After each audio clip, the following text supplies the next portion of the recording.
many individuals seeking international education and migration opportunities. So, yeah, we are committed to delivering personalized and transparent services. Yeah, okay, so next page. All right, so in this presentation for today, for this quick introduction, we would like you to understand the end-to-end objectives of student visa process, or the Australia student visa process, and also ensure compliance with Australian immigration requirements, plus to improve the visa approval rates. So for the student visa, or what we call subclass 500, it allows international student to study full-time in Australia. So aside from studying full-time, you have a valid it is valid for the duration of your enrolled course. So for example, if you enrolled for 2 years, your visa will be valid for 2 years, or for the courses they call it sometimes 104 weeks. So aside from studying full time, you also have work rights up to 48 hours per fortnight, and eligible you can bring your dependents sa inyong application. So dun sa 48 hours per fortnight,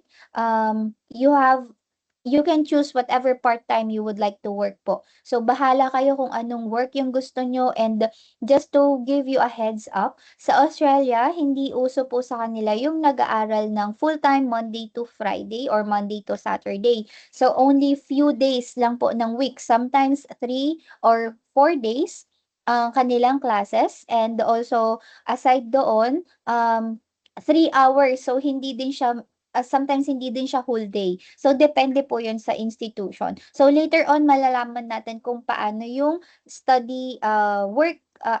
yung study time ng sa HIA or yung doon sa Harbour Side Institute of Australia. Explain ni Sir Ranjalo. Okay, next.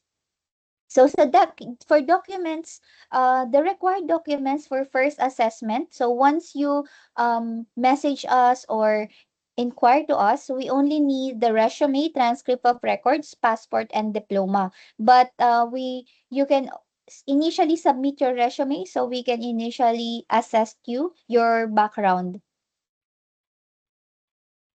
So for Australian states and capital cities, again, this is just an overview para po dun sa mga hindi pa nakakaalam. So we do have the Australian Capital Territory or yung ACT.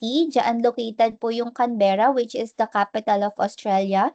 New South Wales, located yung Sydney, the very famous city of Australia. Then followed by Victoria or Melbourne. Nandyan po yung Melbourne. Then Northern Territory, Darwin. Queensland is Brisbane, Western Australia, Perth, yung mga regional areas. South Australia, Adelaide, Tasmania is Hobart.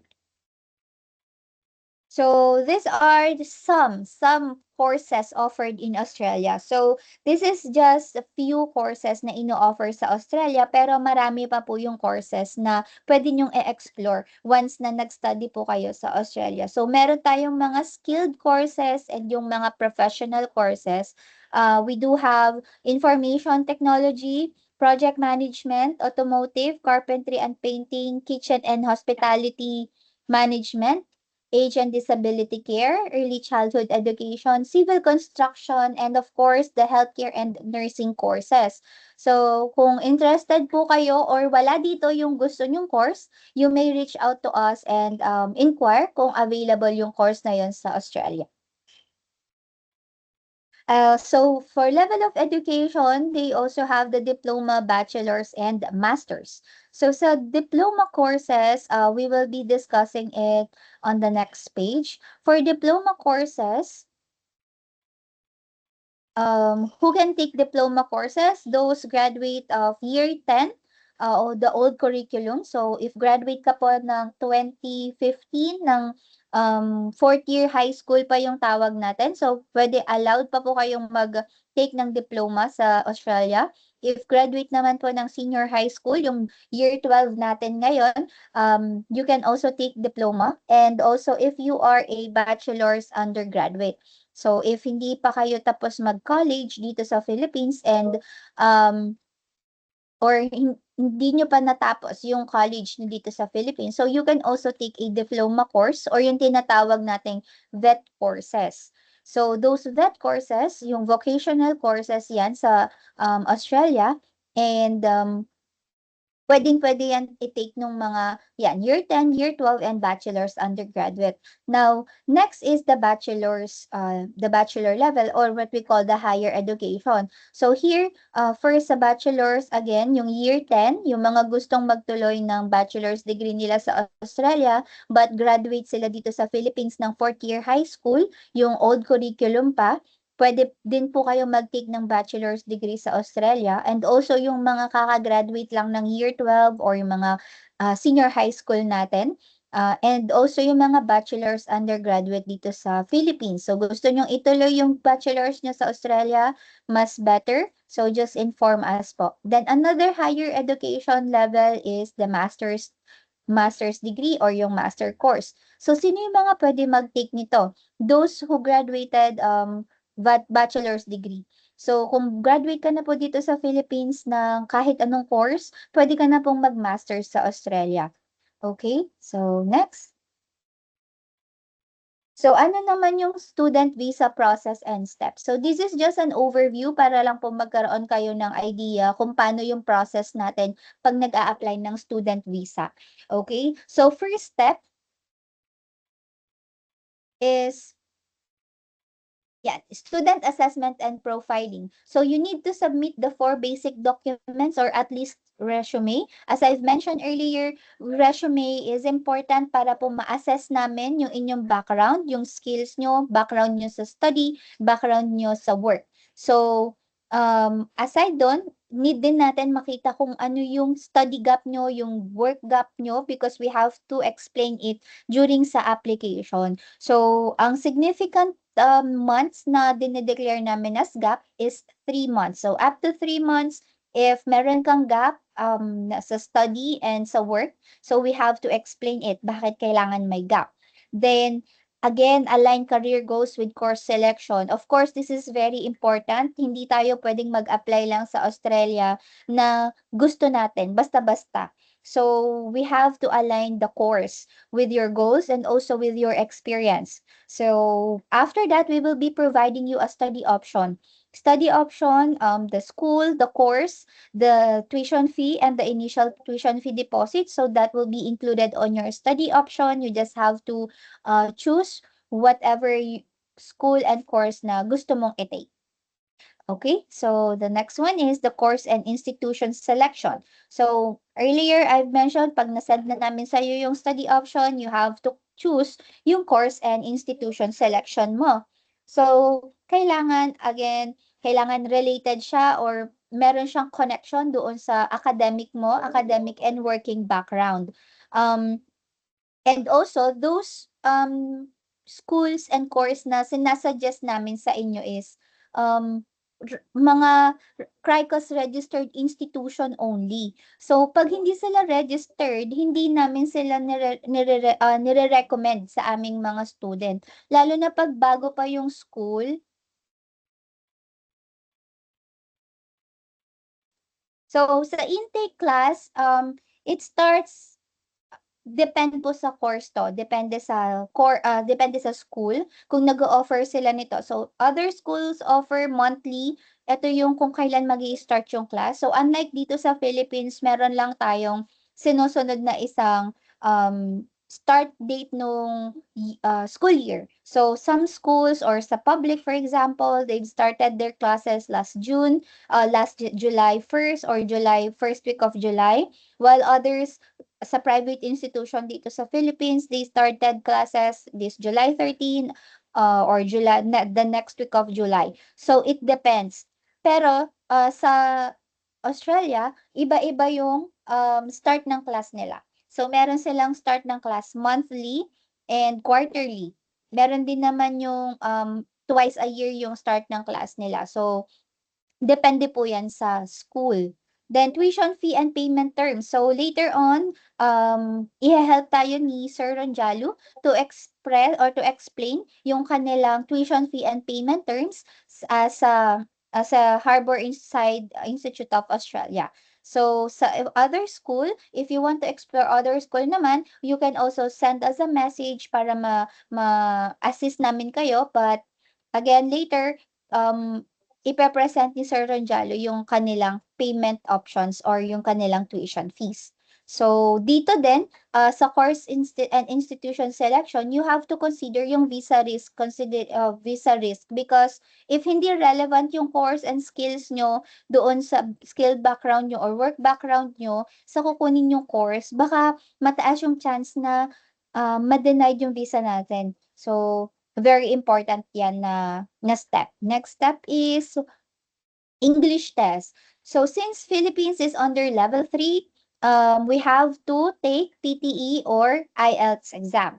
So this one, we do have a partner review center, the PTE Magic. So if you want to avail our partner packages or the PTE Magic packages for your English course review, you just need to inquire consult us. So we will be sending you the packages of PTE Magic. So meron sila online class. So you just have to attend the review class. And then afterwards, we have to book your PTE exam.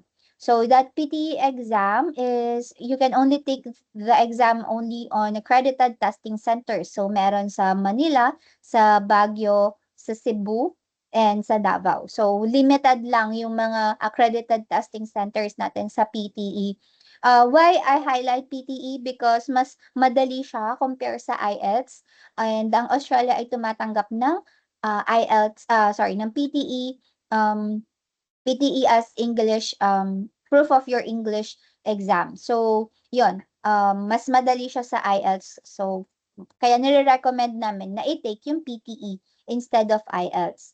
And aside that, mas mura ang PTE exam. Okay? And next. So, on the next step is the processing fee payment. Here, after mong ma-choose yung college mo, yung school, now you have to pay for the processing fee. For what? So, processing fee will be paid to Vision Path sa agency po mismo, and lahat ng services namin is maa-avail nyo na. Hindi lang yung pag-assist namin sa'yo sa college up until yon sa visa process. So, from course and institution selection up until yung visa lodgement mo, yung visa grant mo, i-assist ka ni Vision Path. So, yun yung sa processing fee payment included sa iyong processing fee. So, the processing fee will be discussed later sa last part na ating presentation. Okay. And the next one is yung application to school. Ito na yung pag-apply natin sa school. So once na-send mo na yung processing fee mo, isasubmit na namin yung iyong the requirements sa college. So for example, you've choose Harborside Institute of Australia. So after that, we will be submitting your requirements like yung academic requirements mo, yung passport, yung CV mo, English test result if available. But for sa HIA po or sa Harborside Institute of Australia, pwedeng to follow na yung English test results. So, pwede na natin isubmit agad yung requirements mo or yung iyong application, then to follow na lang yung iyong English test. Okay?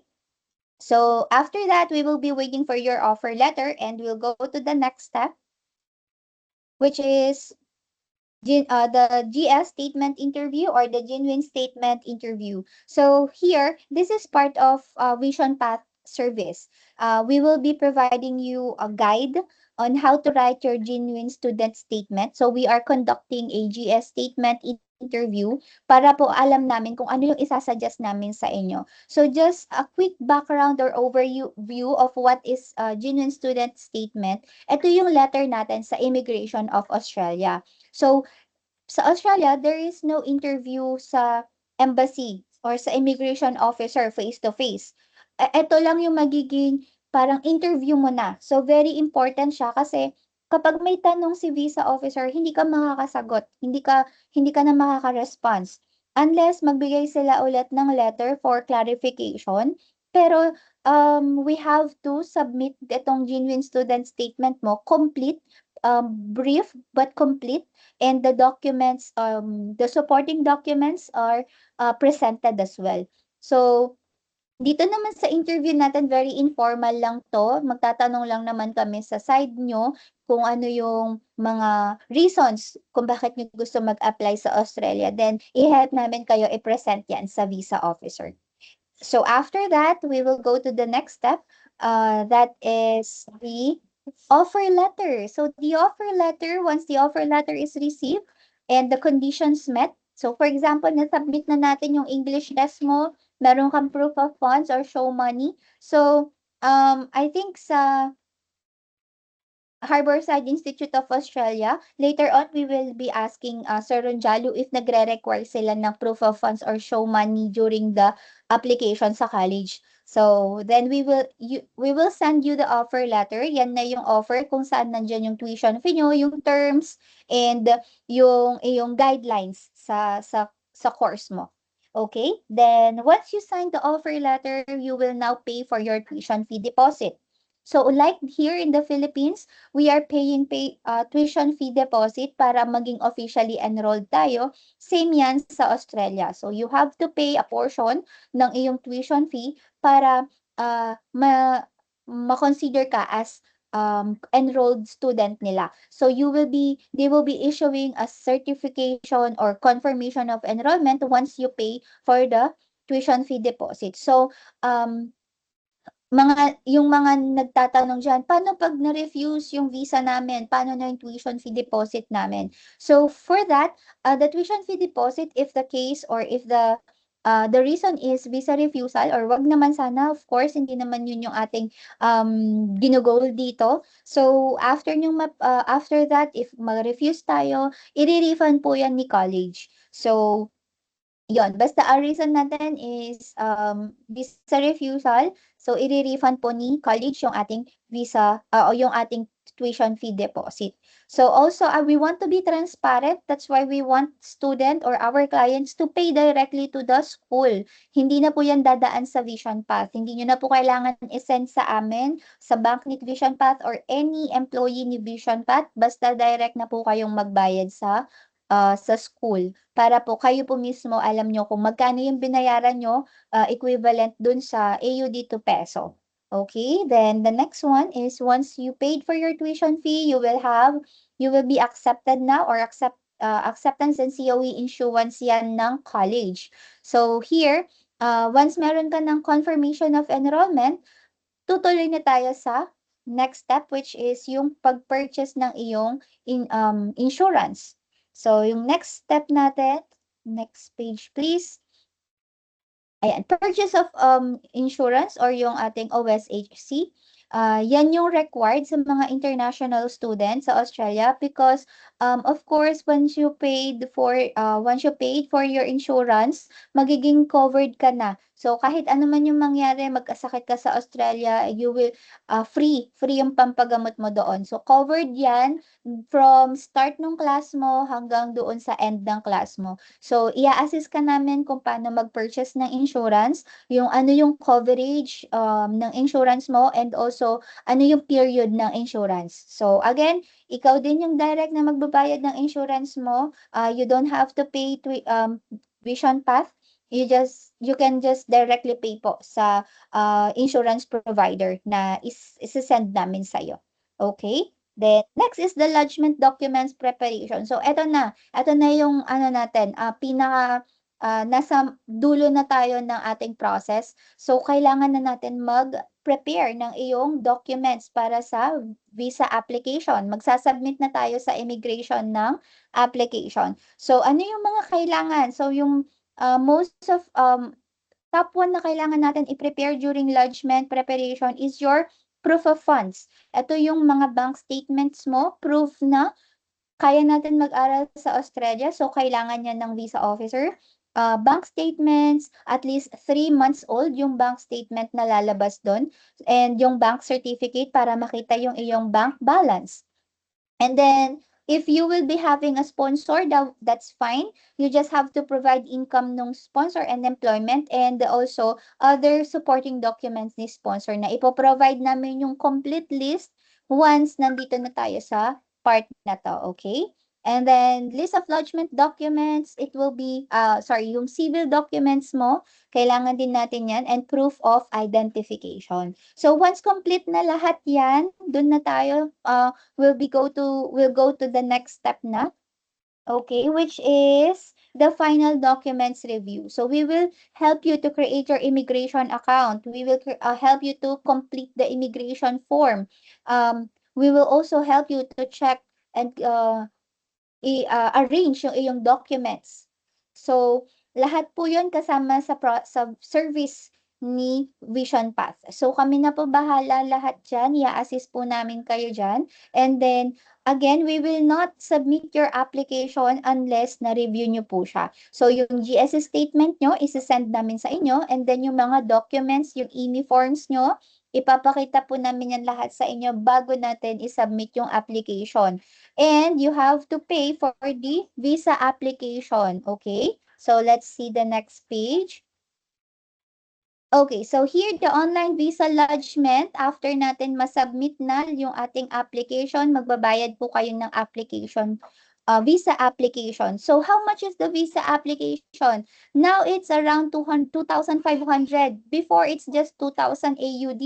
And before it's just 600 AUD. So bakit ko hina-highlight to? We want you guys to apply now because ayun nga tumataas yung application fee. So, yung visa fee, I mean. So, 'di ba? Sayang yung panahon. Kung balak niyo talagang mag-apply sa Australia, this is your opportunity to apply kasi tumataas yung visa fee at sayang yung panahon. So, if meron ka ng funds, meron na yung documents mo, let's apply you now. Okay? So, next, after natin masubmit, magkakaroon na ng medical and biometrics na i-help din namin kayo sa pag-book.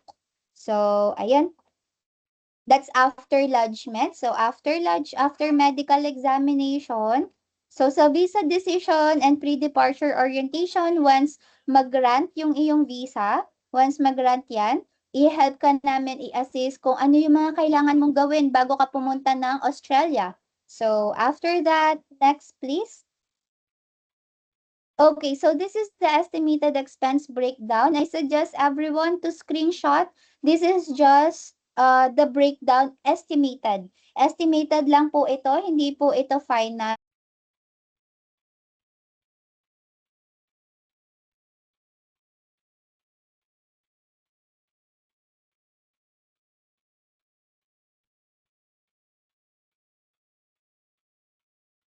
Okay, so sorry about that. Yeah, so you have to pay for the processing fee, the PTE review. So yan po yung mga estimate natin. Sa PTE review, minimum of 2 weeks pwede na po tayong mag-review. And then, ayan, sa medical fee natin, ayan po, kompleto na po lahat. So, yung ating tuition fee down payment is just an estimate. So, ayan, pwede nyo po siyang screenshot para po meron kayong guideline. Alright, so that's it for our introduction. So, next, let me call Sir Ronjalu for presentation po ng Harborside Institute of Australia. Thank you. Hi po, Sir Ronjalu. Good evening. So, good evening po, and to the entire Vision Path team, good evening. Thank you for inviting us tonight. I represent Harborside Institute of Australia located in Pyrmont Street, Sydney, New South Wales. So, nasabi nga kanina, the most famous city of Australia is si Sydney. And akala nating lahat na si Sydney ang capital ng Australia. But lo and behold, hindi pala.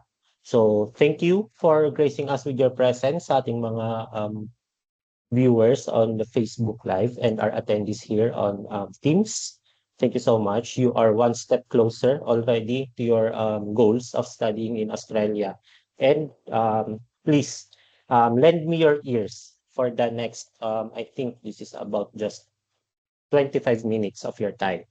So let me discuss about Harborside Institute of Australia. Why should you study with us and what is the future waiting for you at Pyrmont Street, Sydney, New South Wales. Okay, so Harborside Institute of Australia has been founded in 2017. And so we are not a totally young school, but in the Philippine market, our presence was just felt in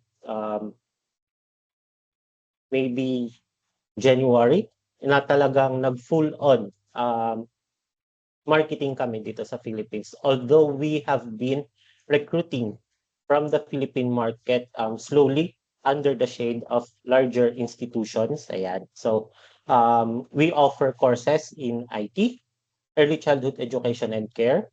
Some of these courses are very familiar with our viewers right now. Community services, isa yan. Business, and ELICOS. Ayan. Ano ba si ELICOS? Yan yung English language course. I'm sure that is quite knowledgeable of our courses here and how we assist our students enroll in these courses. Right? So, syempre, all institutions naman sa Australia aim to provide the best educational experience sa ating international student applicants. Ayan. And it is the same for Harborside. We offer the best um, academic experience, even facilities from our instructors up to the equipment, ganyan. Everything hanggang sa support sa ating students. Yan. Highest standard yan. Okay? So, unique selling points of our school, prime location in Sydney. Ayan. So, you can see here on the left portion of my presentation, the location of Harborside. So, it is around here in the PID. Okay? So, if you would like to have access to part-time work, accommodation, recreation, and relaxation, very, very accessible yan sa ating campus. You will just need to take one train ride. Okay? Mabilis lang na ano yun, na train ride.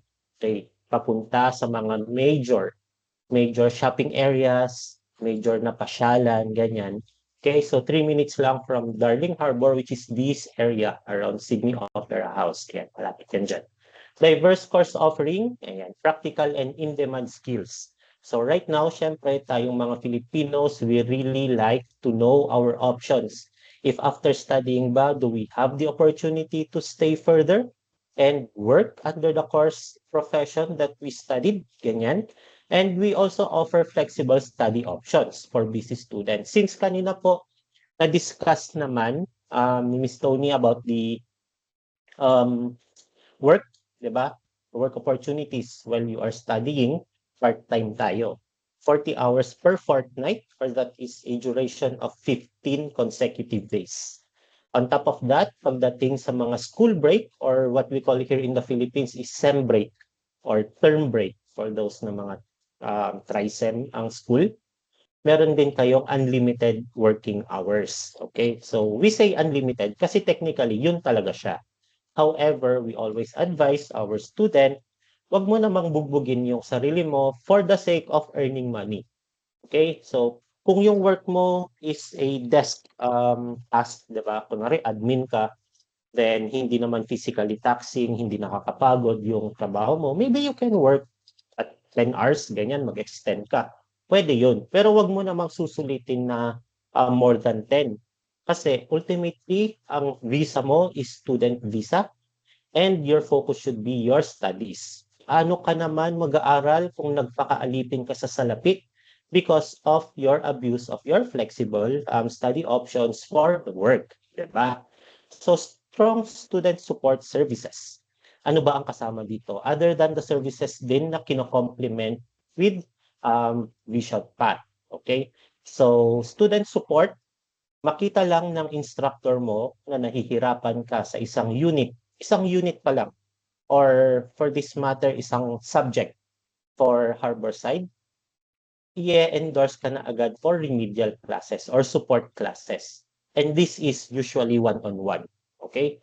So, isa yon sa mga ino-offer natin na assistance sa ating students. And other than that, if you need help in other services, for example, kararating mo ng Sydney, and you need airport pickup, we can arrange that technically, di ba, with Harborside. However, I am sure that if sa Sydney ang inyong destination, Ma'am Tintin, the CEO of Vision Path, would be glad to meet you in the airport. Siya mismo ang susundo sa inyo, and she's quite happy to offer that to their students na dumadating sa Sydney and Canberra area kasi magkalapit lang naman yan sila. Okay? And of course, sa accommodation nyo din, we offer services. If hirap kayo makahanap ng accommodation, we can link you to our students who already have accommodations and have spaces. Diba? So, kunwari ako, estudyante ako ng Harborside, meron akong alam na dun sa apartment namin, bakante, naghahanap ng kasama sa kwarto, for example, pwede kitang i-approach or i-refer ka ng HIA sa akin to communicate with you and help you arrange your accommodation. Okay?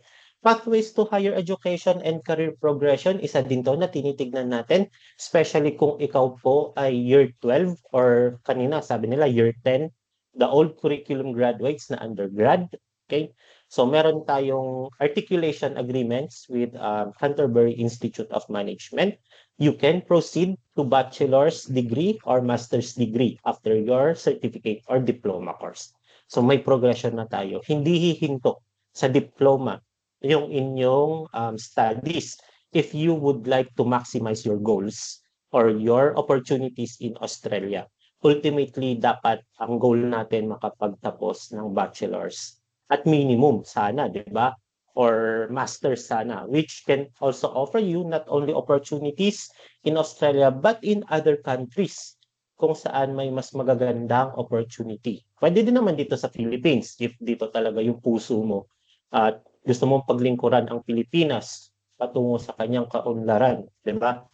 So, pwede din naman dito, you can use your Australian qualification here.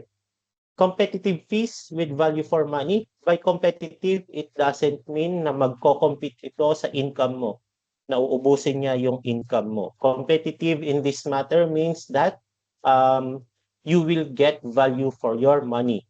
Okay? Hindi siya masyadong cheap, hindi din siya masyadong mahal. Tama lang for the quality of study, of education that you will receive when you enroll with Harborside. Strong focus on employability. Ayan, connected nga doon sa career progression ninyo sa number 5. Siyempre, yung units natin dito or yung courses natin sa Harborside, wala na dito yung mga minors. Okay? Wala na dito yung mga Life of Rizal. Wala na yun. Okay? It is purely focused on the skills needed for you to be employment ready after you finish your course. Okay? So later on, we will discuss the courses that we offer. But with these unique selling points, we were able to get international students from these countries. Ayan. So we have Chinese, Vietnamese, Indonesian, Mongolian, and Filipino students, Thai, and others. Sa others po, kasama dito yung mga Central Asia, nating mga kapatid. Ayan, so we have here our Indian students, our Nepalese students, Pakistani, mga ganyan. Even yung ating mga students from the Middle East, nag-accommodate din po tayo niyan. So very diverse ang population sa Harborside Institute. Hindi lang siya focused mainly on Asian students, no? We also cater to students from UK, USA na gustong mag-aral sa Harborside. So what does this mean for you as an international student? You will get the opportunity to deep dive into the culture of your classmates. Okay, so may intindihan mo na bakit ganun yung mindset nila. For example, Chinese, di ba? We know that they are really business-minded. May intindihan mo na kung bakit ganun yung mindset nila about business. For Thai naman, ano ba ang highlight ng mga taga-Thailand, taga-Indonesia, taga-Vietnam, di ba? It's their cuisine, ganyan. It's their culture. So we can really know and share with each other. And this will also show you the value of education from these nationalities, kung paano ka-importante ang pag-aaral sa kanila. And you will notice that in the classroom pag nag-aaral na kayo. Okay? So, pwede, meron doon mga Filipino community inside the classroom, inside the school. Meron ding Filipino community outside the school. So ito yung mga communities na binuo na din ng lahat ng Filipino students. If not lahat, most. I'm sure yan, yung barkada yan. ng mga Filipino students who help each other out get through life in Australia, especially para sa mga students natin na pupunta doon mag-isa, walang relative, walang friends, as in talagang gusto lang ma-explore ang opportunities for studying in Australia. Ayan. So please don't worry about getting lost or getting homesick. That is part definitely of studying abroad, diba? Yung ma-homesick ka. Pero there will be people who can help you get through that until such time you are capable of going home for vacation. Okay? Kasi opportunity niyo din naman yun. Benefit niyo yun na umuwi during term break. Okay? Umuwi ka sa Philippines, babalik ka to study again. Pwede naman yun if you are financially capable already. So our facilities, para makita nyo yung classroom na pag-aaralan nyo and yung campus natin. So ito pong nasa upper right picture is our IT room. So dito po makikita nyo na 5 pa lang yung computers dyan, and that is usually all-in-one computer. So meaning, yung monitor na yan, nandyan na din yung motherboard and processor, kaya wala kayong makikitang bulky na CPU sa baba. Lahat nandyan na. And we have aimed to provide 1:1 computers for all our IT students. Para hindi nyo na po kailangan magdala ng inyong laptop sa school, your laptops can stay at home, be secure, di ba? Kasi isa pa yun na isipin nyo, lalo kung nagko-commute kayo papunta sa school. So you can leave it in your residences, in your accommodation, para safe po kayo. This is our reception area. There's another version of our reception area in latter photos. This is our lounge. Yan, so pantry na din yan, where you can relax, have a good time, have a break with your classmates. Yan, and this is our mini library. Ito yung isa pang version when we renovated or changed the layout of our campus. Ayan, so kita nyo blue na siya, aligned to the colors of Harborside na siya. Ayan, so very nature, mga plantito at plantita nasa campus. Early childhood education facilities for our students enrolled in early childhood education. Ayan, you can see that it is well equipped with simulation of the washing of hands and of our mini kitchen. Okay, so simulation ng lahat. Everything is well equipped in our classroom.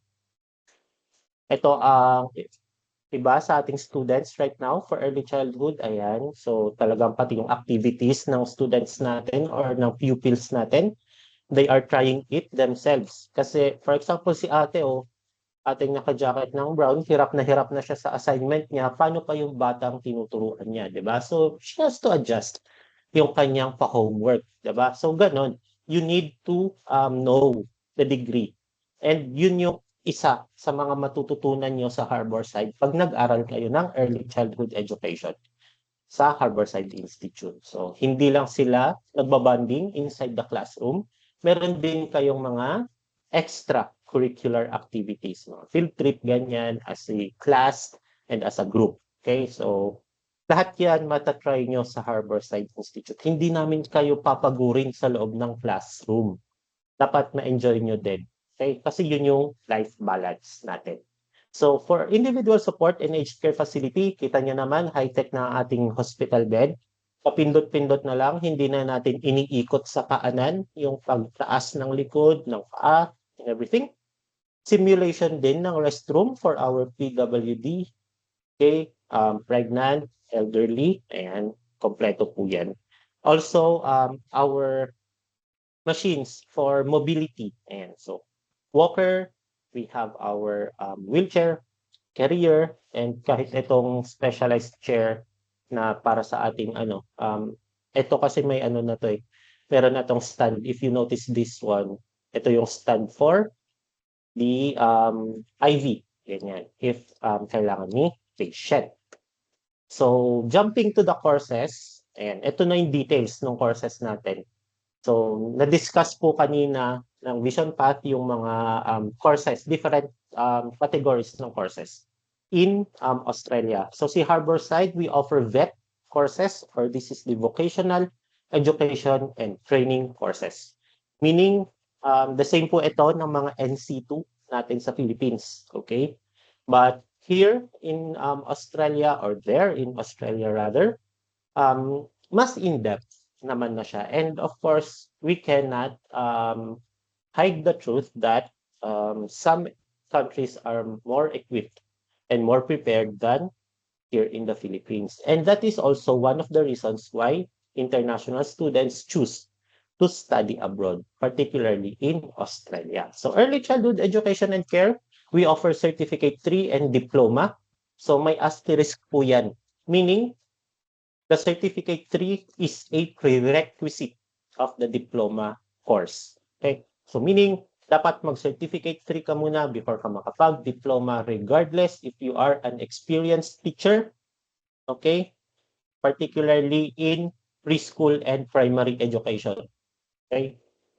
So, sa secondary education naman, pwede pa din kayo mag-apply nito for early childhood education kasi syempre, hindi naman din pareho ang technique or ang methods kung paano mo i-treat ang secondary school student, mga high school student sa bata, di ba?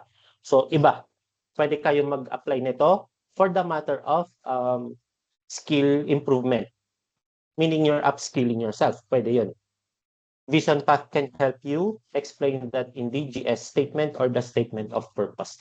Other than those po na mga may background talaga sa teaching, ESL teachers, ayan, yung English as secondary language, pwede din tayo sa early childhood education. Or yung iba po, we've had cases na mga nanny sila. They are professional, tawag na dito,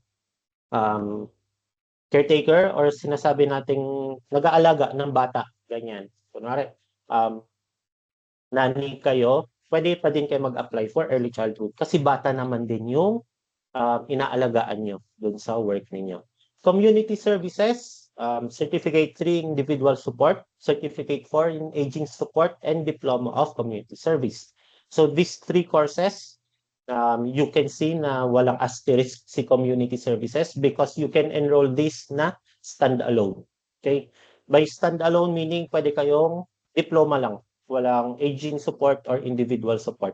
Ang usually na kumukuha po ng Diploma of Community Services are those who have tried working in DSWD, ayan, or they are private practitioners of social work and community services. Ayan. So, but if you would like to upskill yourself, for example, nurse ka or midwife ka, and you'd like to add to your skills in aging support or individual support, pwede kayong mag-certificate 3 in individual support plus diploma or certificate 4 in aging support plus diploma of community services.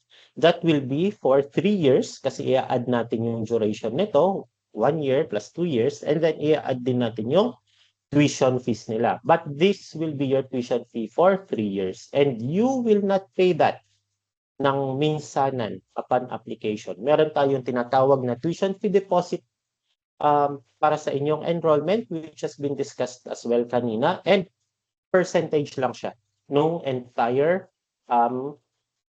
tuition fee ninyo for the course package. Okay? So, there are cases din naman po na tinitake itong Certificate 3 plus Certificate 4 plus Diploma. It depends on the assessment of your agent and of the admissions ng Harborside. Okay? So, itong courses na ito, if you're interested for PR pathways, they are still one of the in-demand skills. Ayan, may shortage pa ng mga teachers for early childhood and for community service professionals sa Australia. So this is a good pathway if you're aiming for permanent residency, or this is your opportunity to stay longer in Australia. So if you are inclined towards business, you are not left out in the world of Harborside. We offer business, project management, leadership and management, and marketing and communication. Ayan. So kung ang background ninyo is business administration, ayan, or commerce, kung yun ang tawag sa inyong university, pwede pa din po kayo dito. sa Certificate 4 and Diploma and Advanced Diploma of either of these courses. So, ano pa ba ang professions na pwede dito?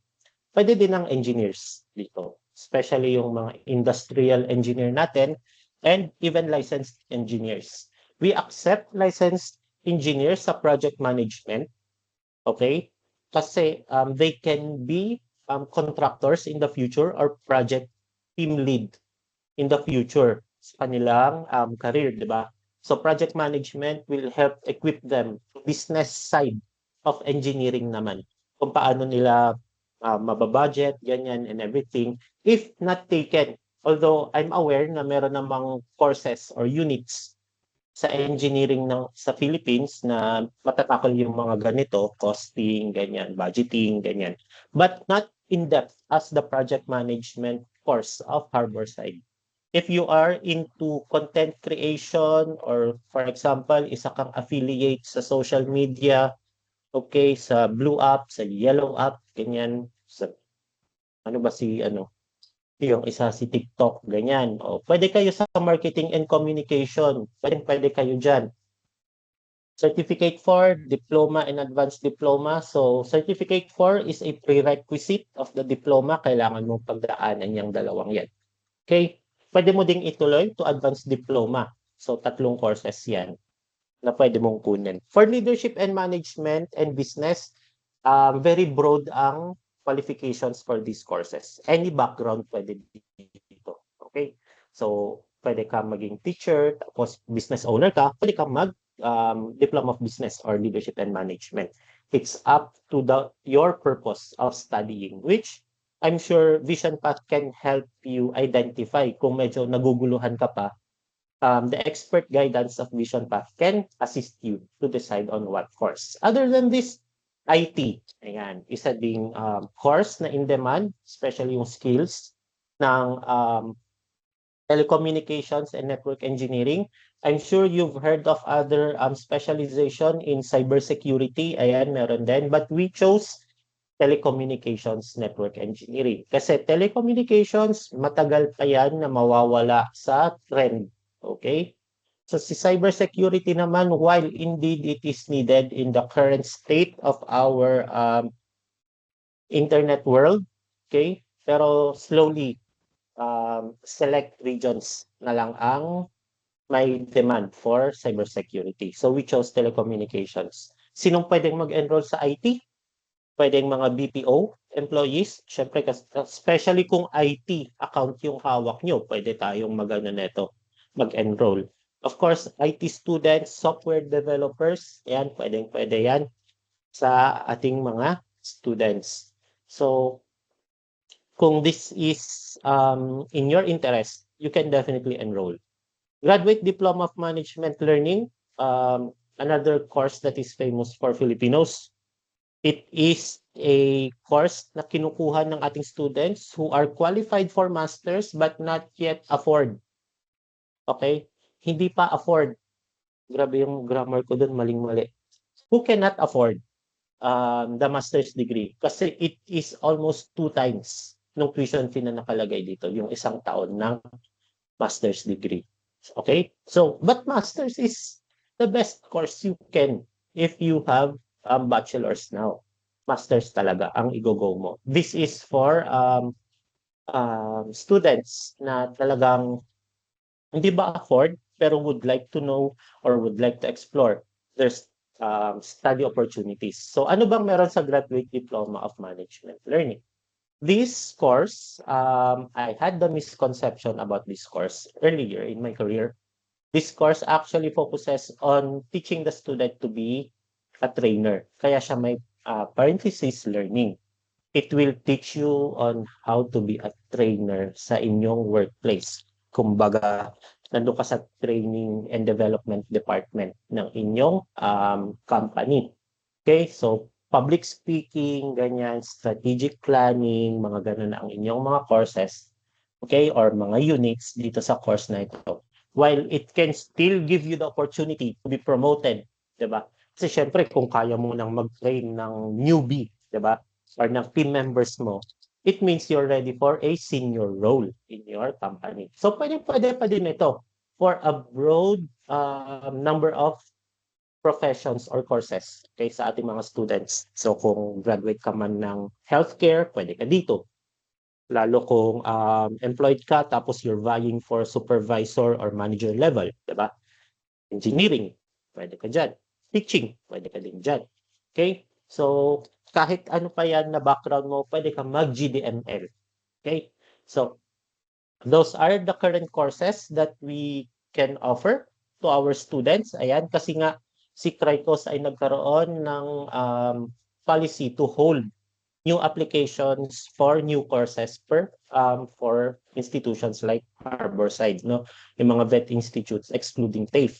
So naka-pause pa yung new applications, but hopefully soon we will be able to introduce new courses that you can choose from, and we hope that would fit your profile properly. Ayan. Kasi importante po, nasabi naman ng Vision Path kanina, match yung background nyo dito sa Philippines dun sa aaralin nyo sa Australia.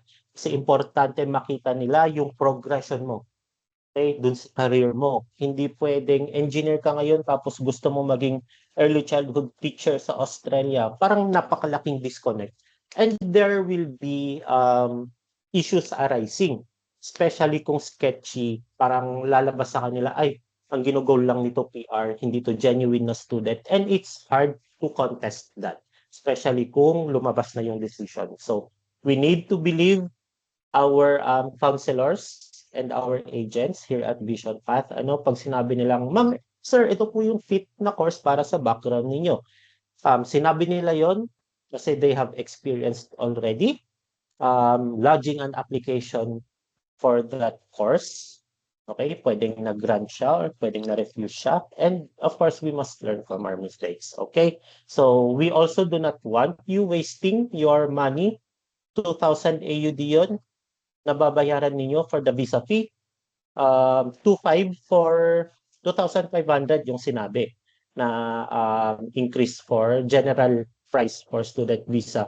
But for ASEAN countries, including the Philippines, 2,050 AUD lang, 2,050.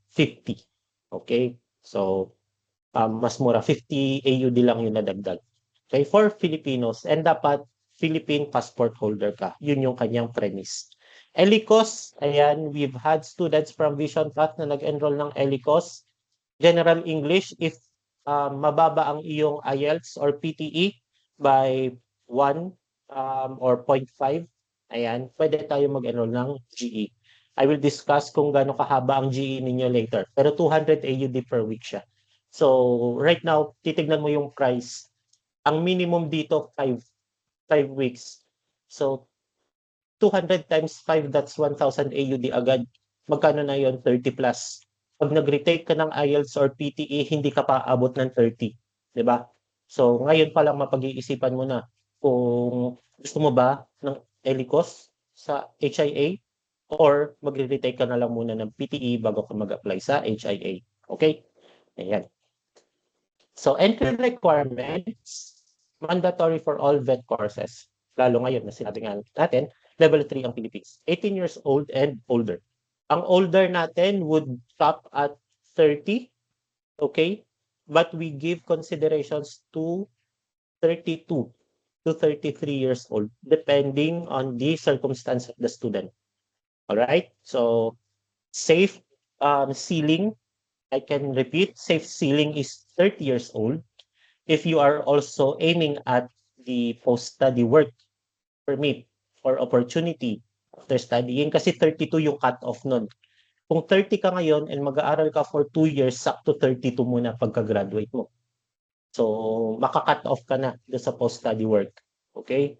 But if you are a student who only aims to study in Australia for your professional growth and personal growth, pwede ka pa rin naming i-accept if over 30 ka na. Okay?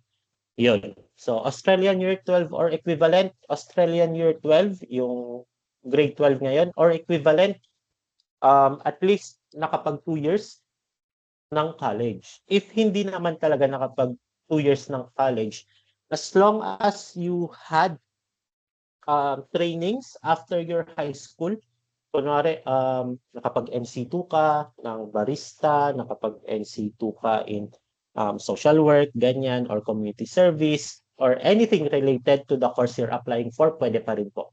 IELTS 6.0 or equivalent, ayan. So 6.0, no band less than 5.5. Yun ang ating requirement talaga. 6.0, no band less than 5.5. 6.0 is equivalent to I think 57 ng PTE. Okay? So, kung yung PTE mo ay 40 plus, let's say 47, you will be required to take 10 weeks GE. Ayan na. So, 10 weeks GE. So, kanina nakita natin that is 200 AUD per week. So, kung ang IELTS mo ay 5.5, or that is around PTE 43, I think 43. Oo, 43. Ilang points na lang, makakasave ka na ng 2,000 AUD. Diba? So 2,000 AUD comparing to the cost of the PTE na present ni Vision Path kanina, which is more economical ngayon, being practical. Diba? Diba? So we would always recommend na let's be patient. Let's take extra time on our application. Let's not rush things. Pwede tayong retake ng PTE natin. Okay. Retake tayong PTE or ng IELTS. Mas mura yun. Kaysa yung mag-ano kayo, IELTS kayo na ito, 10 weeks or 20 weeks pag 5.0. Pag 5. Kunwari 4.5 na yung score ninyo, ay retake po talaga tayo. Retake po talaga tayo. There's no recourse, there's no consideration for 4.5 or 5.0 and below. Okay? So, ayan. Pag-isipan nyo mabuti. If you have your English test now, diba? If you have your English test now and your score fell on these scores, ayan, 5.5 or 5.0, ayan, retake po tayo. You're lucky and we are lucky that Harborside offers this na GE opportunity. Sa ibang college, hindi po. And Vision Path can attest to that. Kasi they've sent students to us, to Harborside, only for GE. Kasi hindi sila makapag-enroll dun sa initial school nila. Okay? So, napamahal sila. 10 weeks din yung 2,000 yun. For early childhood and community service courses, we have an interview with our admissions. Same din naman po sa interview na dinidescribe ng Vision Path kanina, we will just ask kung alin ang inyong intention for studying, ano yung inyong goals, and bakit si Harborside. Awa ng Diyos sa lahat ng nag-apply for this year, wala pa namang bumagsak. Okay, lahat po sila na-issuehan ng conditional offer letter. So, bakit conditional? Kasi some of them have not yet submitted the financial statement or proof of financial capacity. Okay? Or yung iba, kailangan ng adjustment sa GST statement or the SOP. Ayan. So, some students of Vision Path cleared na ngayon, may COE na kasi naipasa na itong dalawang to. So, they're preparing for their lodging na ngayon. Okay? And nag-defer sila to, I think, ang earliest nila is November na, 2026 because we are still in the refusal season. So, I'm sure yung mga viewers natin ngayon nakakapag-research yan, nag-join na yan sa mga Facebook groups about studying in Australia, and you can see all the heartbreaks na nandun. But don't be scared. It is really in the cycle of this endeavor, diba? So, hindi naman pwedeng puro good outcome ang ating application. That's why it's still called application. Kasi 50-50 pa din yan. And no one, kung ang agent mo nag-guarantee na granted yung visa mo, ay magduda ka na. Kasi no one can guarantee even up to these circumstances, up to this time, walang makakapag-guarantee. Kahit kami po ng mga school, hindi namin mag-guarantee ang visa. Kasi medyo, ang daming ang changes na nangyayari ngayon. Okay? So please, if may hingingin na document ang ating agent in addition to your requirements na nandito sa screen, please comply. Diba? Kasi it means we would like to reduce further yung risk ng inyong application. Okay? So yun lang yun. The more documents, especially yung home ties, no? Huwag niyong kakalimutan yun, yung home ties or yung reason kung bakit niyo kailangang umuwi sa Pilipinas. Kailangan niyong ipakita yun. Hindi enough yung sasabihin niyo lang sa statement na, ay, may strong ties ako sa Philippines, ganyan. Pero kung wala tayong documents na pinakita as proof na meron kang lupa dito sa Philippines, it will still give doubt to your application. Okay? So for example, ako din, sinabi ko, ay, may marami ako sasakyan, pero hindi ko naman pinapakita sa'yo. Magdududa ka, di ba? So, that is very important. Dapat meron tayong reason, always a strong reason to come home to our home country. Okay? Ano pa yun? Ay, end na. End na. Wait lang. Hindi pa eh. Ito. So, timetable natin, 14 hours face-to-face plus 6 hours online study in Moodle. Total of 20 hours per week ang inyong study time. Okay, 20 hours meeting the student visa condition. So for these courses, ayan, makikita nyo meron tayong flexible study options na binanggit ko kanina as one of our strongest selling points. Ayan, pwede kayong mag-day class ng 9 a.m. to 4:30 p.m. or night class ng 4:40 p.m. to 9:50 p.m. But you need to meet 14 hours face-to-face. Kaya yung day class natin, 2 days lang. Kasi technically, 8 hours na to or 7 hours. Diba? Kaya 2 days lang. Pero pag panggabi kayo, this is just 5 hours. Roughly 5 hours per day. Kaya 3 na consecutive. Then at these days, yung mga susunod na araw, pwede na kayong mag part-time work. Okay? So, Monday, Tuesdays, Wednesday, Thursday, Friday, Saturday. For IT, panggabi lang siya. Childcare, umaga. So, talagang pag childcare ka, ang gabi dapat yung part-time work mo. Okay? Or you can work ng day, pero on days except Monday and Tuesday. Alright? So, ayan, ang ating flexible timetable. Academic calendar, if you are not yet ready, if your documents are not yet ready for August intake, ayan, we can still consider October and November. However, kung medyo gusto nyo pang pahupain yung trend ngayon sa ating visa, pwede na pong mag-enroll for January 2027. Okay? So, ito pa rin naman po yung months ng intake natin for 2027. Iba lang po yung specific date. Okay? It could be January 10, 2027, ganyan. Okay, pero January, Feb, April, May, July, August, October, and November. If you're looking at 2027 intakes, you can enroll in January or Feb. Pero we are still accepting, okay, enrollments for October and November this year. So, kung gusto nyo na may panghawakan na kayong offer letter, di ba? As discussed kanina, pwede na kayo mag-enroll for November intake. Then we can apply for deferral or i-move natin yung intake ninyo to January if kulang pa talaga yung documents ninyo. So, kita nyo dito, ang holiday ng December to January is more than 1 month. Okay, December 7 to January 10. Meaning, January 11 is your first day of school. Yun na yung next intake for 2027. Okay?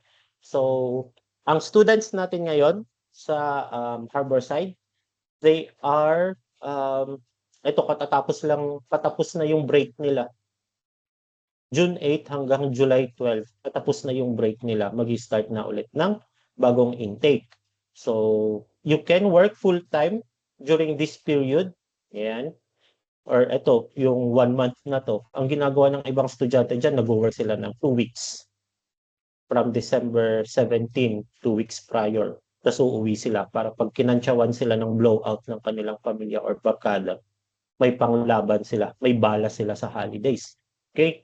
Ganon. So, talagang work muna tayo. Let's ensure na we get to live the next day sa Australia before tayo mag-deserve ko today. Okay? Sa pag-aaral. Student services, ayan, na-discuss ko na kanina. Course progression is monitored. If failing, support classes and support sessions and support class will be provided. students college email, deferral, change course for whatsoever reasons. Ayan. So, lahat ng nationalities na nabanggit ko kanina, meron tayong staff onshore na pwedeng tumulong sa inyo. Okay? So, any questions before we proceed to Q&A po? Tuition fee deposit of Harborside Institute is 2,500 AUD for all courses. Okay, that's 2,500 AUD for all courses, deductible to the full tuition fee of your course. So meaning, kung 16,000, for example, 2 years ka ng Diploma of Community Services, 16,000 less 2,500, magiging 13,500. Si 13,500 AUD will be payable in 8 equal payments or 8 equal installments kung per term ang inyong payment scheme. If gusto nyong explore ang monthly payment schedule, pwede din naman po yun with our accounts. They can arrange that for you if you'd prefer that way. Okay, so ayan. I think that's it from my end. We can proceed to the questions.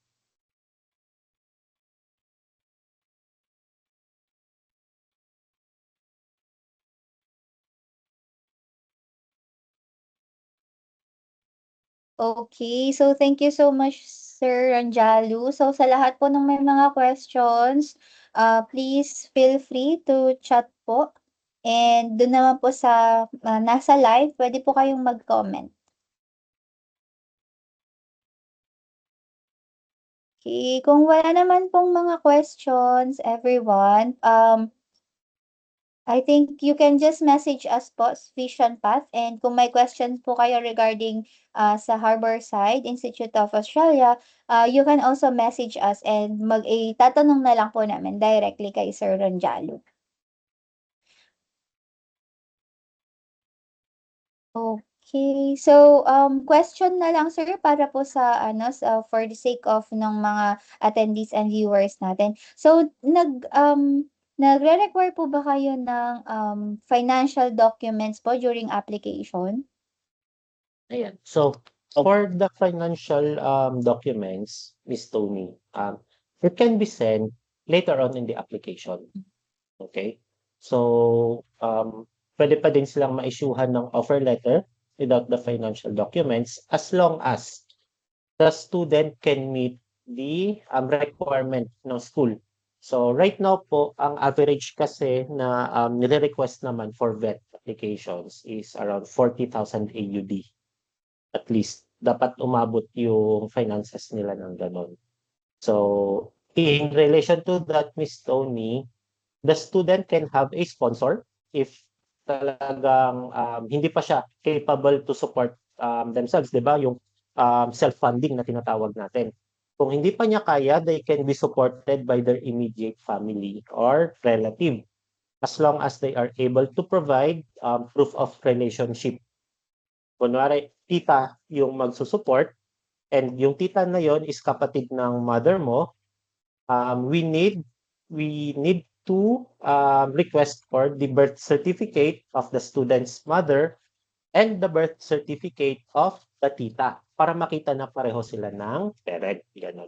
If family friend naman, Miss Tony, ang magi-sponsor, medyo challenging yon. Kasi technically, kahit anong i-provide mong birth certificate, hindi natin makikitang related sila. So, we'd prefer relatives and immediate family. Okay po. So, thank you so much for that, Sir Ranjalo. So, ayun po sa mga nagbabalak na mag-apply for our financial documents as explained by Sir Ranjalo. Preferred po for sponsors is relative or of course yung first degree family nyo, yung parents nyo or yung mga kapatid po ninyo. Okay, so ayun lang. I think wala pong question, Sir Ranjalo. So if ever na may question po kayo guys, message na lang po kayo sa Vision Path para po ma-accommodate namin kayo. So ayun lang. Thank you so much po sa pag-attend ng ating webinar for tonight and see you again on next week, everyone. And thank you so much, Sir Ranjalo, sa iyong time. Have a great night po. Thank you. Thank you Bye. po. Ingat kayo dyan. Thank you, sir. Bye po. Bye po.